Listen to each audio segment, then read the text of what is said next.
Hey everyone, I'm Shannon. Welcome to my channel. I am so excited to share with you guys today my top eco-friendly kitchen swaps, and I have a whole bunch of them to share with you guys. My first eco-friendly kitchen swap is reusable Ziploc bags. I use Ziploc bags like every single day. I use them for leftover food, for sandwiches, for anything I need to store super quickly.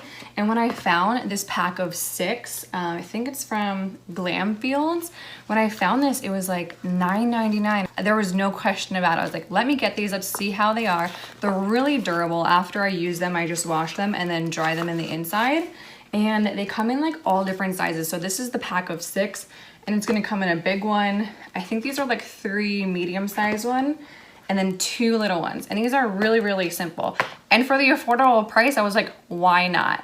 Another swap pretty similar to the Ziploc bags is these zip bags from Planet-Wise, and I actually use these for all my nuts. So we drink nut milk, so we love almond milk and oat milk and cashew milk. So we get all of our nuts from Whole Foods in the aisle that you like choose it yourself, and then you put the label on it of what number it is so they can measure it and you can pay accordingly. So instead of putting the little number on their plastic bags that they have there, just put this number on your bag. And I typically buy the same nuts over and over again if I'm liking them. And so I kind of just keep these on them, wash the bag in the inside, and then bring it back to the store. These come in a pack of 3. They are really durable. I've used these for a while, and they're really affordable too. For a pack of 3, they are definitely under $20. My next eco-friendly kitchen swap is replacing saran wrap and foil. So the first step I do to replace that is I use this Beeswax food wrap. It's reusable. You can wash it after you use it and just let it dry flat, and you can use it again. So say I have like a bowl of pasta. I love pasta.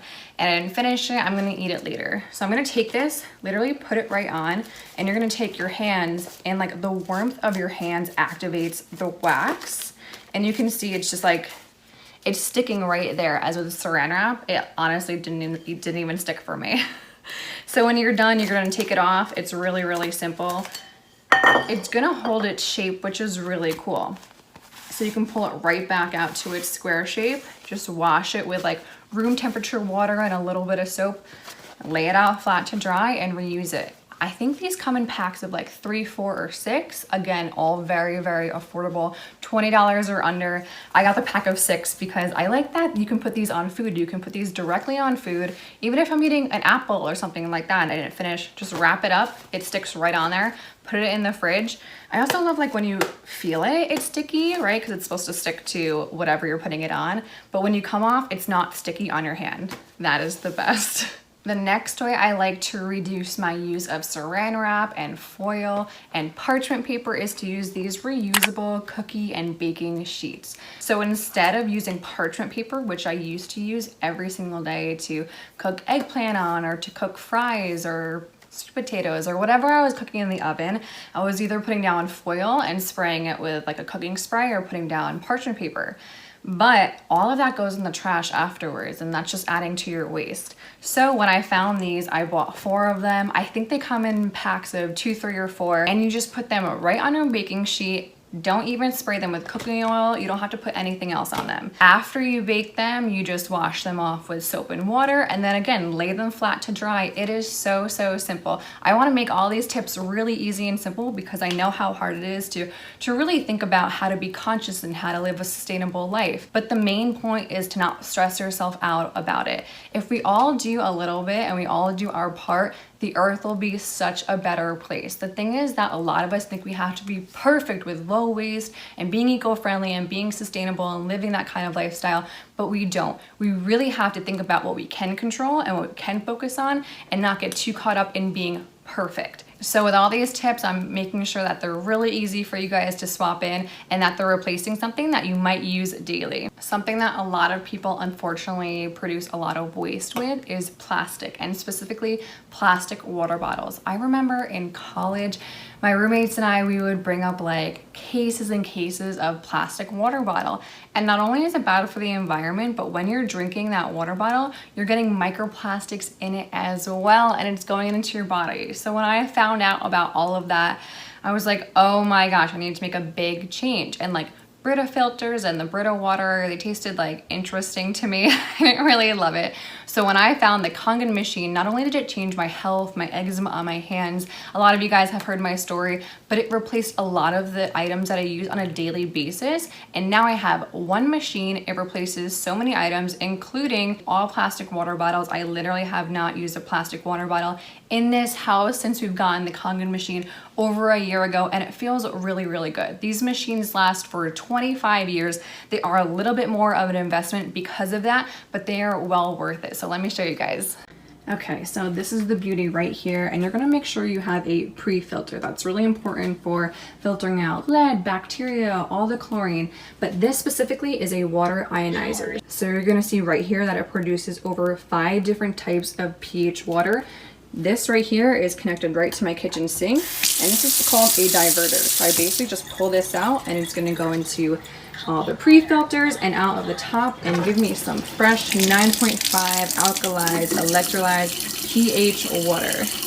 So on the topic of plastic, I do not have any like plastic cups or paper cups or any disposable non-reusable cups in my house. What we do use is mason jars, and I think you guys have seen I carry this around all day. I'm always drinking water out of them just to make sure I stay hydrated. This is the biggest one I have. I have a whole bunch of kinds and different sizes, but this one's 32 ounces. I also have like a medium-sized one with a handle, and then of course like a little one. So I love these because not only can you put water and other drinks in there, but they all come with lids. So say I want to leave the house, boom, just put the lid on it. So now I'm going to show you guys something really special using these mason jars and using some nuts. Okay, so I wanted to introduce you guys to one of my new favorite kitchen appliances, and it's my Almond Cow. So when me and Gregory started transitioning over to the vegan diet and buying more plant-based milk, almond milk, oat milk, cashew milk, we were buying a lot of milk between coffee and cereal and everything else we were putting milk in. So we were buying a lot of these cartons, containers, and again, they are all single use, they're all throwaway items. We actually stumbled upon this machine locally right here in Venice. So this is a pretty new company, and we were walking along this road called Abbot Kinney over here, and there was a pop-up shop and it said Almond Cow. So that got us intrigued. We were like, well, what is this? So we pop in and there's a whole bunch of these machines that they're doing demos, and we're tasting the milk, and we're like, are you serious? Like, you don't have to go through soaking the almonds overnight and squeezing them in the bag. And it's a little bit of a process when you want to make your own homemade nut milk. So when we found this, we actually saw the whole demo. We went on a walk to talk about it, and then we went back to the store to buy one. So we've had this for at least about 5 months right now, and I just want to show you guys how to make almond milk, how I use it. You can make any kind of nut milk you wish, and the best part is you can use all the ingredients. So even the leftover, which is called like the pulp, they have a whole bunch of different recipes on their website on how you can use the pulp. So I think it's like really, really incredible. So this piece comes off. This is gonna be like the blade where it's gonna chop up all the nuts. And then there's also this filter basket. So this calls for 1 cup of almonds. So I'm just gonna put this right in here. And then it's cool, you can use any sweetener you want, and I'm really all about like controlling the ingredients that go into your food, again, because whatever goes in comes out one way or the other. We have to be really careful about the oil, the sweeteners, what we're putting into our food. So I'm gonna put 5 dates, and this milk lasts Gregory and I probably about 3 days. So I'm gonna put 1, 2, 3, 4, 5, and then I'm gonna go fill this up. There's like a max and a min line. I think it's about 5 cups of water. So I'm gonna go fill this up with 9.5 pH water. Okay, so we have our water, and actually we're gonna just use a pinch of salt. You can totally, like, everything is kind of optional except for the nuts. You have to put the nuts in there.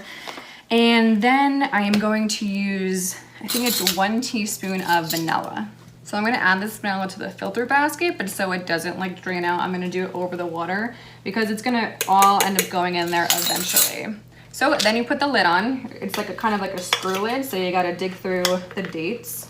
Okay, once it's all like mushed down in the dates, then it's just like a twist to close. And then you just put this on here. You're gonna plug it in. So there's this little green button at the top. When it's solid, that means it's good to go, and you press it to start it. It's gonna run through 3 cycles, and when it's solid green again, you know it's ready to drink. So here we go.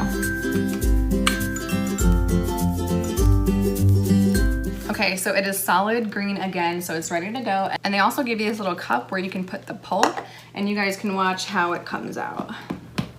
So you just take off the lid and kind of shake it a little bit to get everything out. And then I'm gonna put this on here. There's like grooves, so it all fits together really nicely. I'll set this aside for right now, but I'll show you guys the pulp after. So I'm going to unplug it, and you guys can see it's like super good, super foamy. And then I just put it in my mason jars.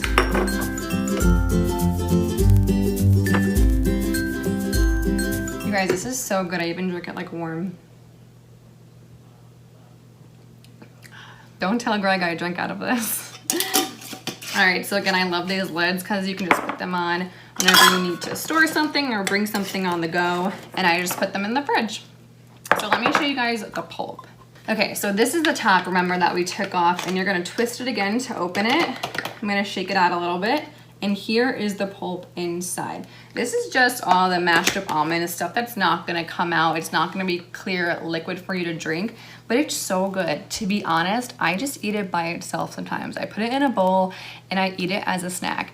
So when we got the Almond Cow, I think it was a little over $100 because it was a pop-up shop. So I would check around and see if there's any pop-up shops near you, but I'll also provide the link below in case you wanna check it out. I think they're on pre-order right now because they're a really new company, but for us, we have found that it's worth it. Just because we drink so much milk, we wanted to stop buying all the cartons of nut milk in the store. And it just feels better. Like when we looked at the almond milk that we were getting from the store, it had like preservatives and it had some kind of like gum in it and all these different things that I know exactly just went into this. It was vanilla, it was 5 dates, it was water, and it was almonds and a little pinch of salt. And that feels really good. And especially when you're eating things that you make yourself, it just feels good, it feels clean.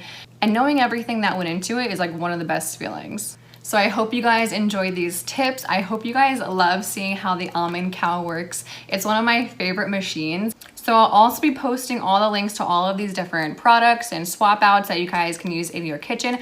I'll share all the links below in my description, and I hope you guys enjoyed this video. Feel free to give it a thumbs up, give it a comment, and I'll see you guys next time.